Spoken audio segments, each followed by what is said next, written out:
soledad, en su forma más cruda y desoladora, puede amarrar el alma con cadenas más férreas que el metal, y un castigo impuesto por la mano del hombre, justificado por la mezquindad, encuentra su eco en el lamento silencioso de lo olvidado.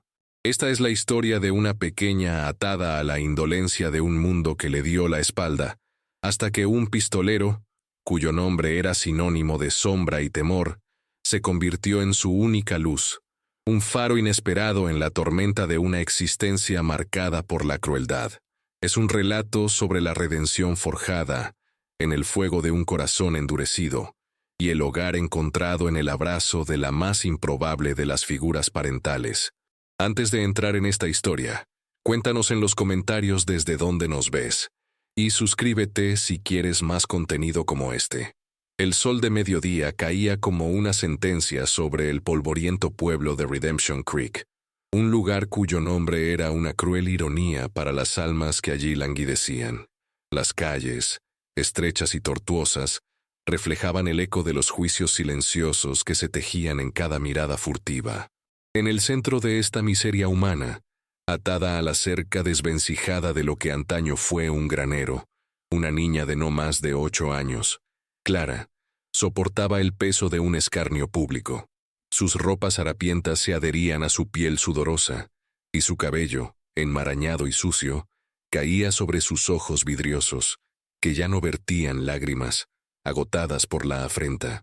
La cuerda áspera que ceñía sus pequeñas muñecas a la madera carcomida era un símbolo hiriente de la despiadada crueldad humana, una soga invisible que apretaba también el cuello de su dignidad. El aire vibraba con el murmullo de voces bajas, apenas susurradas, palabras que se arrastraban como serpientes venenosas. Ladrona, sangre sucia, demonio. La niña era un objeto de repulsión, una advertencia viviente para aquellos que osaran desviarse de las normas tácitas de una comunidad intransigente. Los hombres del pueblo, con sus rostros curtidos por el sol y los ojos nublados por el prejuicio, se aferraban a sus sombreros, como si la sombra de la niña pudiera manchar sus almas ya empañadas.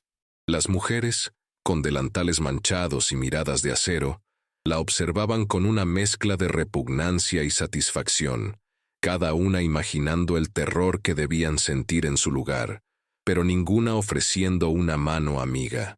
La escena era un cuadro de la miseria humana, un lienzo pintado con el pigmento de la indiferencia y la crueldad, donde la inocencia era castigada y la compasión, una palabra olvidada.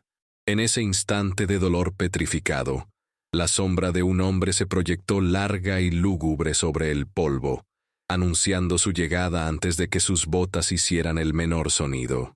Silas, el cuervo, Blackwood. Su nombre, susurrado con temor reverencial, era un eco de leyendas sombrías que hablaban de duelos a medianoche, de justicia impartida con plomo frío, y de una soledad tan profunda que parecía haberle calado hasta los huesos. Un sombrero de ala ancha ocultaba gran parte de su rostro, pero la línea férrea de su mandíbula y el brillo acerado de sus ojos, aún en la penumbra, bastaban para helar la sangre. La cantina cercana, ruidosa hacía un momento, cayó en un silencio abrupto y absoluto, un silencio tenso y quebradizo, como el cristal a punto de estallar. Las cartas se detuvieron a medio repartir, las copas quedaron a medio levantar, y las miradas se desviaron, incapaces de sostener la suya. Silas se movía con la precisión letal de un depredador, sus pasos firmes y deliberados, sin prisa, pero con una intención inquebrantable. Su reputación lo precedía, un sudario invisible que envolvía cada movimiento, cada gesto. Nunca se había visto a el cuervo detenerse por nada que no fuera su negocio, y mucho menos por el lamento silencioso de un niño ajeno. Pero allí estaba, deteniéndose ante el espectáculo de la niña atada, su presencia un desafío palpable a la pasividad colectiva del pueblo. Un escalofrío recorrió la columna vertebral de los presentes, no por el calor del sol, sino por la frialdad de su inquebrantable mirada. Silas se detuvo frente a la cerca, su silueta alta y oscura eclipsando a la pequeña Clara. El aire se volvió espeso, casi irrespirable, mientras las miradas se clavaban en él, expectantes y aterradas. Nadie se atrevía a respirar demasiado fuerte. La niña, al principio, no lo vio. Su mirada estaba fija en algún punto distante, más allá del horizonte, en un mundo donde el dolor no existía. Pero la repentina sombra, la ausencia de los molestos susurros, la hizo levantar la vista lentamente. Sus ojos, antes vidriosos y sin vida, se encontraron con los de Silas, un abismo oscuro que parecía contener el eco de 1000 tormentas. No había compasión abierta en el rostro del pistolero, ni un gesto de bondad visible, solo una especie de determinación pétrea, inquebrantable. Sin mediar palabra, Silas desenvainó su viejo cuchillo de caza, el acero reluciendo fríamente bajo el sol. El sonido del metal al ser extraído de su vaina rasgó el silencio como un rayo, haciendo que varios aldeanos se encogieran, anticipando la violencia, la sangre, pero la hoja no se dirigió hacia ellos. Con un movimiento rápido y preciso, el cuchillo cortó la cuerda que ataba las muñecas de Clara, liberándola de su prisión inmediata. La cuerda, deshilachada y vieja, cayó al polvo con un suave tud, un sonido casi inaudible que, sin embargo, resonó en los corazones de los presentes como un acto de rebelión. La niña se tambaleó, sus pequeñas piernas entumecidas por la inmovilidad, y habría caído si Silas no hubiera extendido una mano para estabilizarla, un gesto tan inesperado como el rocío en el desierto. La mano del pistolero, grande y callosa, contrastaba brutalmente con la delicadeza de la muñeca de la niña.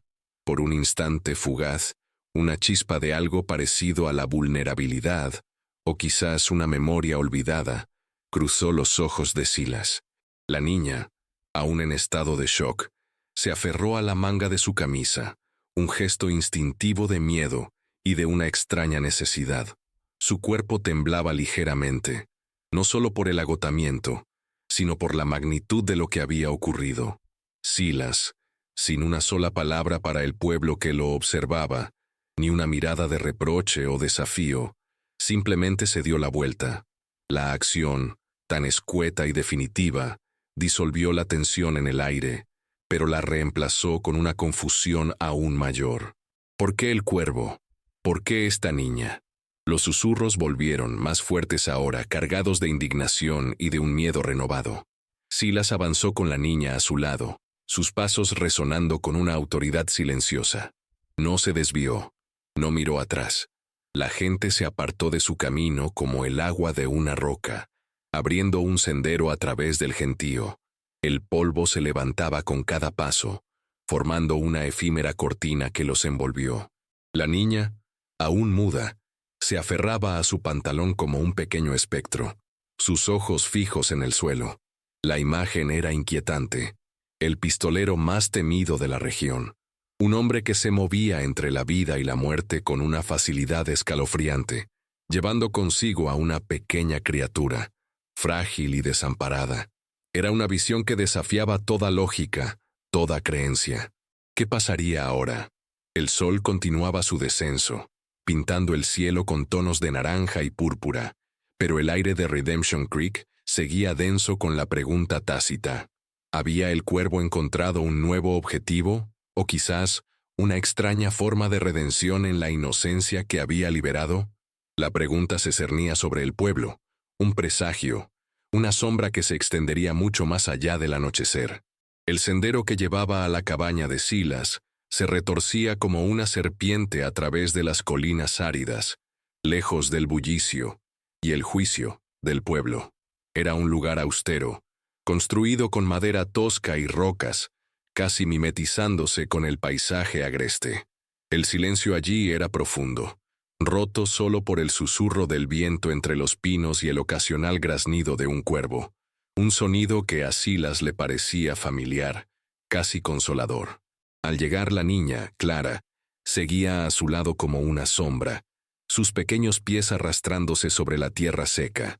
Su miedo era palpable, un aura de fragilidad que envolvía su diminuto cuerpo. Silas abrió la puerta de madera chirriante, un portal a un mundo que no estaba hecho para los niños. El interior de la cabaña era espartano, una cama tosca, una mesa con un par de sillas, una chimenea de piedra en una esquina y un fusil colgado sobre ella.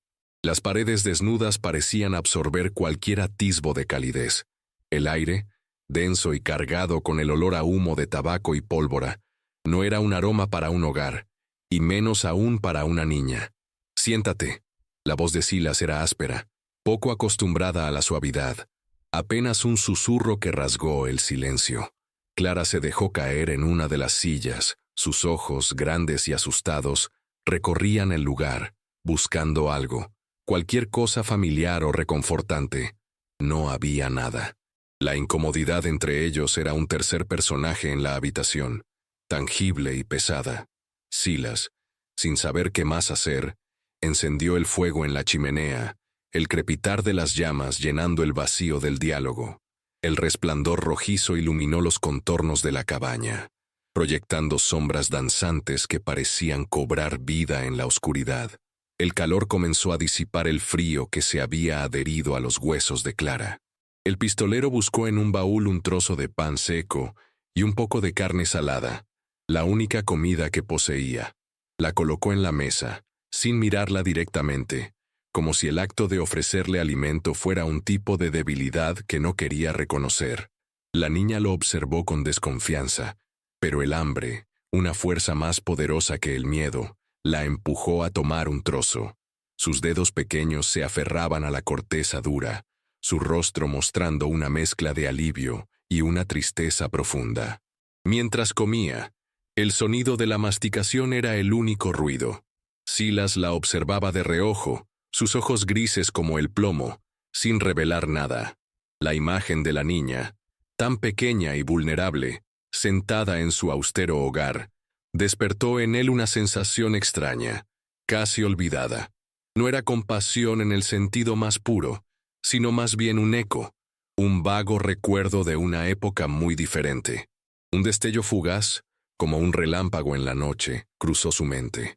La imagen de una mano pequeña y familiar, agarrándose a la suya en un día soleado, mucho antes de que el mundo se tiñera de sangre y soledad. La memoria se desvaneció tan rápido como apareció, dejando un rastro de ceniza en su corazón. La tensión se aflojó mínimamente a medida que la noche caía sobre las colinas. Clara terminó de comer, y sus párpados comenzaron a pesar. Silas, con una torpeza que rara vez mostraba, desvió su mirada. La oscuridad se hizo más densa en la cabaña, y el único sonido era el crepitar del fuego. La niña, exhausta y sin fuerzas, se acurrucó en la silla, sus ojos cerrándose de a poco. Silas, viendo su indefensión, se movió, su sombra proyectándose larga sobre la pared. Tomó una manta vieja y raída de su cama, la única que poseía, y la colocó suavemente sobre la pequeña forma de Clara. No hubo palabras, solo el gesto silencioso. La manta, aunque áspera, ofrecía un calor que Clara no había sentido en mucho tiempo. Era una barrera física, pero también una simbólica, contra el frío del mundo. Silas se sentó en la otra silla, su presencia llenando el espacio con su habitual gravedad, pero ahora con una capa de inquietud. La situación era ajena a su naturaleza, un elemento extraño en su vida solitaria y violenta. ¿Qué haría con ella? La pregunta flotaba en el aire, pesada e inoportuna. No era un hombre de respuestas, sino de acciones, y esta acción, el rescate, lo había arrojado a un abismo de incertidumbre. La respiración regular de la niña llenó la cabaña, un sonido delicado y vulnerable que contrastaba brutalmente con el silencio de la vida de Silas. Él se quedó allí, velando en la oscuridad, su mente un torbellino de pensamientos no expresados. El aroma de la madera quemada se mezclaba con el tenue olor a infancia que emanaba de la niña, una fragancia dulce y olvidada que le traía ecos de un pasado sepultado bajo capas de dureza. A la mañana siguiente, el sol se filtraba por las pequeñas rendijas de la cabaña, pintando hilos de luz en el polvo suspendido. Clara despertó con un sobresalto, desorientada por el nuevo entorno, pero el calor de la manta y el olor a humo la anclaron a la realidad. Silas ya estaba despierto, sentado en la mesa, limpiando su revólver con un paño de aceite, el metal reluciendo bajo la escasa luz. El proceso era metódico, casi ritualístico, cada movimiento una prueba de su familiaridad con la muerte. El leve chasquido de los mecanismos al ser ensamblados era el único sonido en el aire. La niña lo observó en silencio, una mezcla de miedo y una incipiente curiosidad en su mirada. Era un hombre imponente, aterrador, pero no le había hecho daño. Había sido él quien la había liberado, quien le había dado comida y cobijo. Había una contradicción en su ser que la pequeña mente de Clara no podía comprender del todo, pero que la fascinaba de alguna manera. Cuando Silas terminó de limpiar el arma, la colocó de nuevo en su funda, el cuero crujiendo suavemente. Levantó la vista, y sus ojos se encontraron con los de Clara. Por primera vez, no hubo una mirada de elusión, sino una observación directa, inquebrantable. El silencio se cernía sobre ellos como una manta pesada, pero esta vez no era un silencio de amenaza, sino uno de expectativa. Fue Clara quien finalmente lo rompió, su voz apenas un susurro, rasposa por la sequedad de su garganta. «Gracias», dijo, la palabra apenas audible, cargada de una sinceridad abrumadora. Silas solo asintió con un movimiento apenas perceptible de su cabeza. Las palabras eran escasas, un lujo que no podían permitirse o que no sabían cómo usar en la intimidad de ese espacio. La falta de diálogo no disminuía la emoción, sino que la intensificaba, empujando todo al subtexto, a los gestos y las miradas. Clara sintió una necesidad incontrolable de entender. Mi tía, comenzó, su voz vacilando. Ella dijo que yo era una maldición. Sus ojos se llenaron de una tristeza antigua, una carga demasiado pesada para sus pequeños hombros. El pistolero no respondió de inmediato, pero su mirada se endureció ligeramente.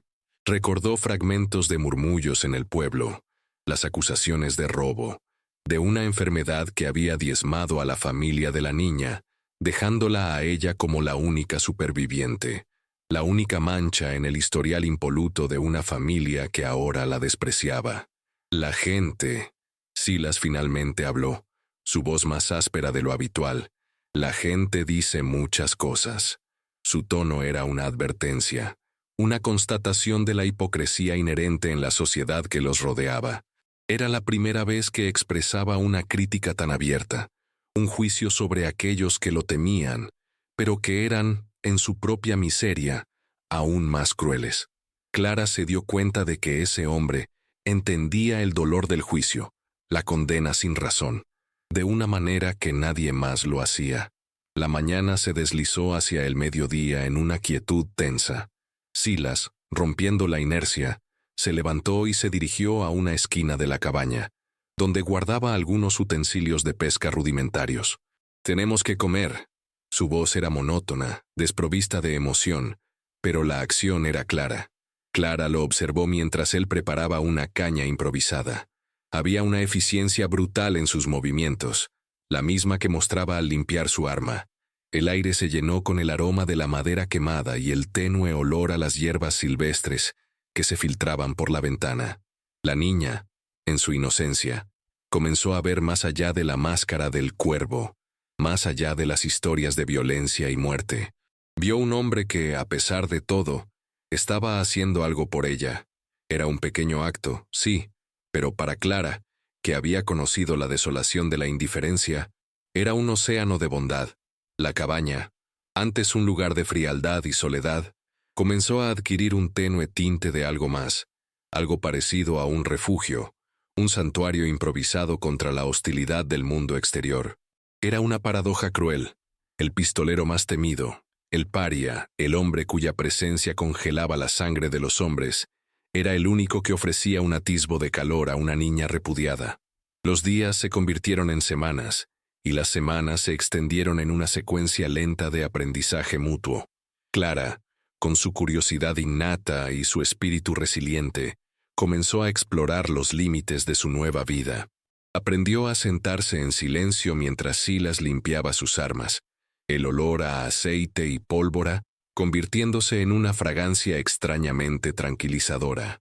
Observaba cómo él reparaba trampas, cómo afilaba su cuchillo, cada movimiento una lección de supervivencia en un mundo hostil.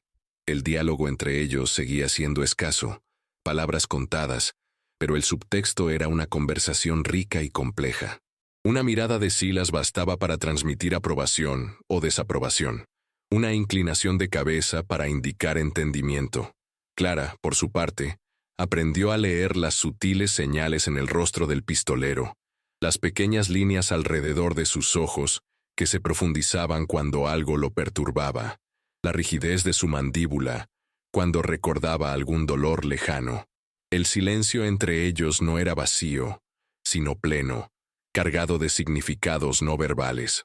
Era un lenguaje tácito que se tejía entre el hombre solitario y la niña abandonada, una tela de confianza y comprensión que se fortalecía con cada amanecer. Un día, mientras Silas estaba fuera cazando, Clara encontró un pequeño libro viejo y maltrecho escondido bajo un tablón suelto en el suelo de la cabaña. Las páginas, amarillentas y frágiles, estaban llenas de intrincadas letras y dibujos de aves. Al principio, no pudo descifrar las palabras, solo los trazos de los dibujos. Cuando Silas regresó, ella le mostró el libro con ojos brillantes.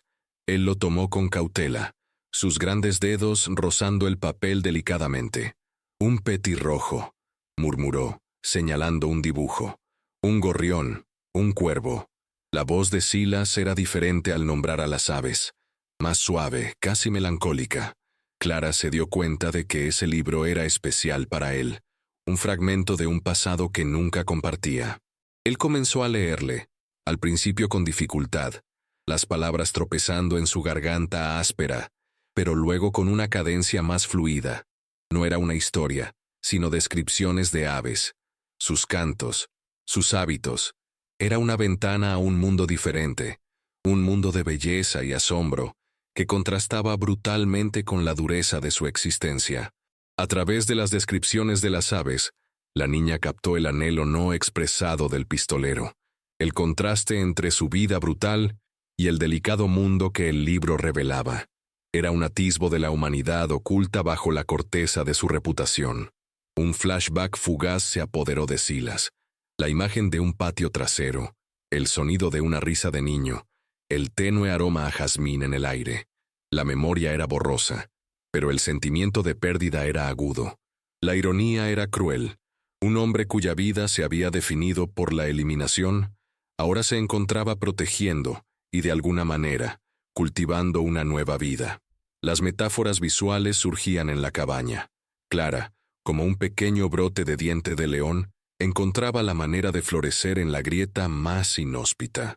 Silas, como una roca erosionada por el tiempo, comenzaba a mostrar las vetas de un mineral más suave en su interior. La relación entre ellos era un bucle abierto, un camino sinuoso y sin un final claro, lleno de incertidumbre, pero también de una promesa incipiente. La niña, en su ingenuidad, se convirtió en una especie de ancla para Silas, un contrapeso a la deriva solitaria que había sido su vida. El pueblo de Redemption Creek, sin embargo, no había olvidado. La ausencia de Clara y la inusual tutela de Silas alimentaron el molino de los rumores. Los susurros se convirtieron en cuchicheos, los cuchicheos en acusaciones abiertas. «El cuervo se ha llevado a la niña», decían, sus voces cargadas de una mezcla de indignación moralista y un miedo primario al pistolero. «Una niña que trae la desgracia, con un hombre sin alma. Eso es una abominación». El predicador local, un hombre de rostro pálido y ojos febriles, el hermano Elías, comenzó a predicar con más fervor que nunca, sus sermones llenos de alusiones veladas a la depravación y la necesidad de purgar el mal. Su oratoria, un torrente de fuego y azufre, calaba hondo en el corazón de una comunidad ya inclinada al juicio y al fanatismo. Silas se había convertido en un pararrayos para todo el resentimiento y el miedo que albergaba el pueblo. La gente lo veía como la encarnación de todo lo que era oscuro y fuera de control, un recordatorio constante de su propia impotencia ante la naturaleza salvaje de la vida. Clara, por extensión, era vista como una víctima en manos de un demonio, o, peor aún, una niña contaminada por su asociación con él. Las tensiones se agravaron con la llegada de Bartholomew, el tío de Clara, un hombre con rostro curtido y una mirada mezquina que reflejaba años de amargura. Era un terrateniente modesto, aferrado a sus posesiones y su reputación, y la existencia de Clara, la maldecida, era una mancha en su nombre. Había permitido que la niña fuera atada a la cerca, un acto de abandono cruel que justificaba con la superstición. Su llegada a la cabaña de Silas no fue para buscar a Clara con afecto, sino para reclamarla, envuelto en una falsa indignación. «Has robado a mi sangre», gruñó, su voz rasposa, su cuerpo rígido de ira y miedo. «Ella es mi responsabilidad, no la tuya, cuervo.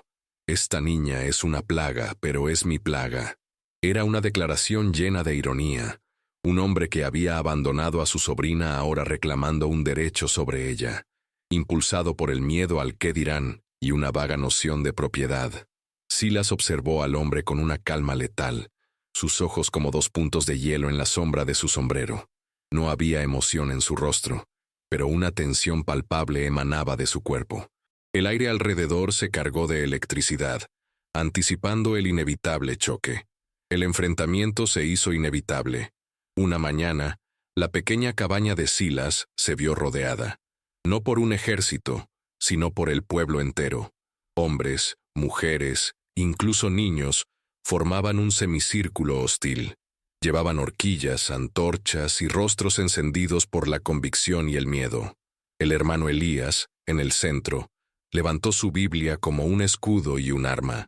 Sus palabras tronaban en el aire, una letanía de acusaciones, de pasajes bíblicos retorcidos para justificar su ira. Brujería, mal. El cuervo ha secuestrado a esta niña maldita. Debe ser purificada. El mal debe ser erradicado. La voz del predicador era un látigo, azotando a la multitud hacia un frenesí peligroso. Bartholomew estaba a su lado, su rostro una mezcla de hipocresía y rencor. Clara, escondida detrás de Silas dentro de la cabaña, podía escuchar los gritos, las acusaciones, y el miedo se apoderó de ella, un miedo más profundo que cualquier otro que hubiera sentido antes. La imagen de la cerca, la humillación pública, regresó con una fuerza aterradora. Silas salió de la cabaña, su figura alta y solitaria, recortada contra el sol matutino.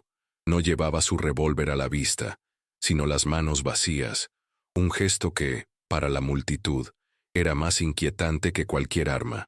Su rostro era una máscara de piedra, sus ojos observando a la turba con una calma que parecía desafiar toda lógica. «Ella no irá con ustedes», dijo Silas, su voz profunda y rasposa, pero sin elevarse por encima de los gritos. Cada palabra, sin embargo, era como una piedra que caía en un estanque, creando ondas de silencio en la multitud. Había una autoridad inherente en su tono, una amenaza implícita en la quietud de su postura. El hermano Elías dio un paso adelante, su rostro contorsionado por la ira. «Esa niña está poseída. Usted es el diablo que la protege. La iglesia demanda que la entregue». El fervor del predicador se mezclaba con el miedo de la gente, creando una fuerza peligrosa. Bartholomew, envalentonado por la multitud, también avanzó. «Ella es de mi sangre. La reclamamos. Usted no es su padre. Usted no es nada». La burla en su voz era palpable. En ese momento, Clara, impulsada por un valor que no sabía que poseía, salió de detrás de Silas. Sus pequeños ojos, llenos de lágrimas contenidas, se fijaron en la multitud y luego en Bartholomew. «No», dijo, su voz apenas un hilo, pero sorprendentemente clara en la tensa quietud que la presencia de Silas había creado. Él es mi hogar». La declaración, tan sencilla y tan profunda, resonó en el aire. La multitud vaciló, la ferocidad de su mirada momentáneamente atenuada por la inesperada voz de la niña. La frase, «Él es mi hogar», era una herida abierta en el corazón de la retórica de odio del predicador. Silas sintió la pequeña mano de Clara agarrar la suya. un agarre firme que le transmitía una fuerza inquebrantable. Fue en ese instante, bajo la mirada de todos, que Silas Blackwood, el temido cuervo, tomó una decisión irreversible. Miró a la multitud, y por primera vez, sus ojos no irradiaron solo peligro, sino también una profunda, aunque silenciosa, determinación. Era la determinación de un hombre que había encontrado algo que proteger, un rayo de luz en su propia oscuridad. Silas levantó su mano libre, un gesto lento y deliberado que silenció a la multitud por completo. No había amenaza en su acción, sino una autoridad que emanaba de su propia convicción. Esta niña, comenzó su voz más fuerte ahora, resonando en el aire con una claridad inesperada, ha conocido el frío de su abandono, el látigo de sus juicios. Ustedes la ataron, la dejaron morir. Cada palabra era una flecha, clavándose en la conciencia de la multitud. Yo la solté, le di cobijo, le di pan. Hizo una pausa, su mirada recorriendo cada rostro, deteniéndose en el predicador y en Bartholomew. Y ella, en su inocencia, me ha dado lo que ustedes, con todo su orden y su moral, nunca pudieron: la verdad. El silencio fue absoluto, tenso, roto solo por el susurro del viento. El hermano Elías, con el rostro pálido, intentó hablar, pero las palabras se quedaron atascadas en su garganta. Bartholomew, por primera vez, pareció encogerse bajo el peso de la mirada de Silas. La confrontación no se resolvió con disparos, ni con sangre derramada. Se resolvió con una verdad simple y brutal pronunciada por un hombre que había vivido una vida de brutalidad. Silas no les pidió que lo entendieran, ni que lo perdonaran. Solo les exigió que vieran la verdad, la cruda realidad de su propia hipocresía. La multitud, desarmada por la inesperada elocuencia y la inquebrantable determinación de Silas, comenzó a dispersarse. No hubo una retirada en masa, sino un goteo, primero lento, luego más rápido, de individuos que, uno por uno, se alejaban, sus hombros encorvados, sus cabezas bajas.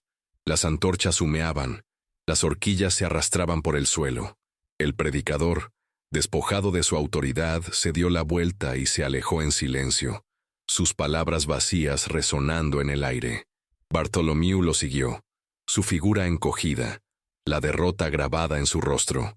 La imagen de Clara agarrada a la mano de Silas, tan pequeña pero tan firme, había sido más poderosa que cualquier sermón, cualquier acusación. El pistolero más temido había ganado esta batalla no con plomo, sino con una verdad incómoda y el valor de un corazón inesperadamente protector. El sol se alzaba más alto en el cielo, revelando el vacío que dejaba la multitud, un vacío que era, paradójicamente, un alivio. Después de que la última figura se desvaneciera en el horizonte, Silas y Clara regresaron a la cabaña, el silencio ahora cargado no de tensión, sino de una nueva quietud, un espacio recién ganado. El aire afuera, que antes había vibrado con la ira, ahora estaba limpio, como si una tormenta hubiera pasado y dejado una calma inusual. Silas no dijo nada, simplemente se sentó en su silla habitual, su mirada fija en el fuego que aún ardía suavemente en la chimenea. Clara, en un acto de una familiaridad que antes habría sido impensable, se acurrucó a sus pies, apoyando su cabeza en su rodilla. El tacto era un puente, una conexión silenciosa entre dos almas solitarias que habían encontrado consuelo la una en la otra. El aroma del hogar, que antes había sido solo un olor a humo y metal, ahora se mezclaba con la fragancia dulce y tenue de la niñez, un aroma que por fin encajaba con el espacio. El tiempo que siguió a aquel día fue un bálsamo silencioso para sus heridas. La gente del pueblo, aunque nunca aceptaría del todo a Silas, dejó de molestarlos. El miedo, en este caso, se mezcló con un respeto tácito, una renuencia a desafiar a un hombre que había demostrado una voluntad de hierro, no por violencia, sino por convicción. La cabaña, antes un refugio sombrío, se convirtió en un verdadero hogar. Silas siguió con sus rutinas, su dureza exterior inalterada, pero los pequeños gestos de cuidado hacia Clara se multiplicaron. Le enseñó a pescar en el arroyo cercano, a reconocer las huellas de los animales, a distinguir los cantos de las aves, las mismas aves del libro que ahora parecían cobrar vida a su alrededor. Los ojos de Clara, que una vez estuvieron nublados por el miedo, ahora brillaban con una luz nueva, una mezcla de curiosidad y una confianza inquebrantable. Silas, el cuervo, el pistolero temido, había encontrado en ella no solo una razón para existir, sino una razón para proteger, para construir, para sanar. La redención no llegó en una explosión de luz, sino en la quietud de los días, en la respiración tranquila de una niña dormida a sus pies, en la simple existencia de un vínculo forjado en la adversidad. La esperanza, para ellos, no era un faro brillante en la distancia, sino una llama tenue y constante, protegida del viento.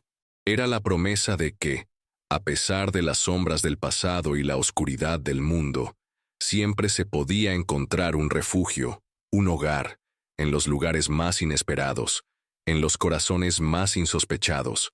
Silas no había cambiado su naturaleza. El lobo no se había convertido en cordero, pero su brújula moral se había reajustado. La soledad que lo había definido, ahora estaba habitada. La cabaña, antes un eco de su aislamiento, era ahora un nido, un santuario donde la vida, contra todo pronóstico, florecía. Clara, la niña marcada por el estigma, había encontrado no solo un protector, sino un padre, un hogar en el hombre más improbable. Y en esa paradoja, en la unión de la oscuridad y la luz, de la dureza y la ternura, se encontraba la verdadera historia de Redemption Creek, un lugar que, para dos almas, finalmente había cumplido su nombre. Las aves, los cuervos, seguían volando sobre las colinas, sus graznidos resonando, pero ahora no sonaban a presagio, sino a libertad, a un nuevo comienzo en un mundo que aún tenía espacio para la esperanza.